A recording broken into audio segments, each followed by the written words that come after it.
On sait que les abeilles sont essentielles. On sait aussi que les néonicotinoïdes font des ravages, alors que les abeilles, c'est la vie. En 1911, un scientifique qui a passé une grande partie de sa vie à étudier les insectes a eu le prix Nobel de littérature pour son livre « La vie des abeilles ».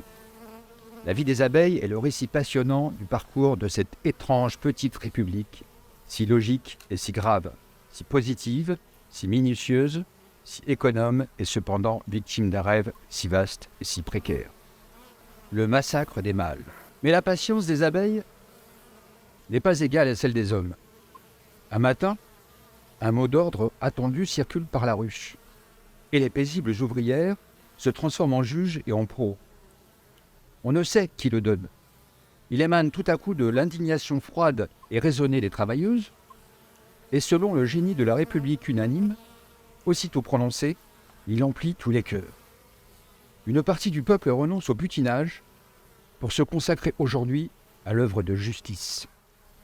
Les gros oisifs endormis en grappes insoucieuses sur les murailles mellifères sont brusquement tirés de leur sommeil par une armée de vierges irritées. Ils se réveillent, béats et incertains. Ils n'en croient pas leurs yeux, et leur étonnement à peine à se faire jour à travers leur paresse comme un rayon de lune à travers l'eau d'un marécage. Ils s'imaginent qu'ils sont victimes d'une erreur, regardent autour d'eux avec stupéfaction, et l'idée même de leur vie se ranime d'abord en leur cerveau épais. Ils font un pas vers les cuves à miel pour s'y réconforter. Mais il n'est plus le temps du miel de mai, du vin fleur des tilleuls, de la franche ambroisie de la sauge, du serpolet, du trèfle blanc, des marjolaines. Au lieu du libre accès aux beaux réservoirs pleins qui ouvraient sous leur bouche leurs margelles de cire complaisante et sucrée, ils trouvent tout autour une ardente broussaille de dards empoisonnés qui se hérissent. L'atmosphère de la ville est changée. Le parfum amical du nectar a fait place à l'âcre odeur du venin, dont les 1000 gouttelettes scintillent au bout des aiguillons et propagent la rancune et la haine.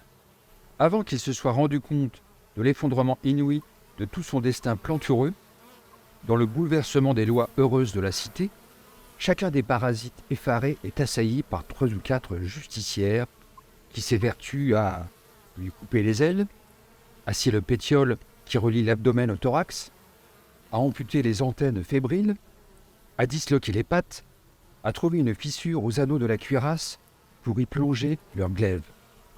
Énormes, mais sans armes, dépourvus d'aiguillons, ils ne songent pas à se défendre, cherchent à s'esquiver ou n'opposent que leur masse obtuse au cou qui les accable. Renversés sur le dos, ils agitent gauchement au bout de leurs puissantes pattes leurs ennemis qui ne lâchent point prise. Ou, tournant sur eux-mêmes, ils entraînent tout le groupe dans un tourbillon fou, mais bientôt épuisés. Au bout de peu de temps, ils sont si pitoyables que la pitié, qui n'est jamais bien loin de la justice au fond de notre cœur, revient en toute hâte et demanderait grâce, mais inutilement, aux dures ouvrières qui ne connaissent que la loi profonde et sèche de la nature.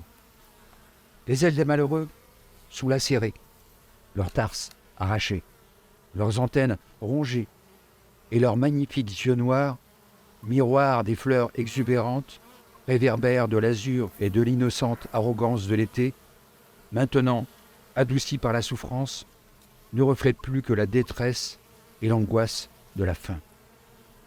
Les uns succombent à leurs blessures et sont immédiatement emportés par 2 ou 3 de leurs bourreaux au cimetière lointain.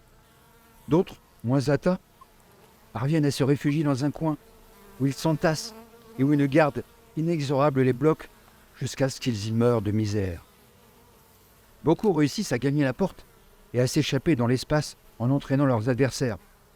Mais, vers le soir, pressés par la faim et le froid, ils reviennent en foule, à l'entrée de la ruche, implorer un abri. Ils y rencontrent une autre garde inflexible. Le lendemain, à leur première sortie, les ouvrières déblaient le seuil où s'amoncellent les cadavres des géants inutiles, et le souvenir de la race oisive s'éteint dans la cité jusqu'au printemps suivant.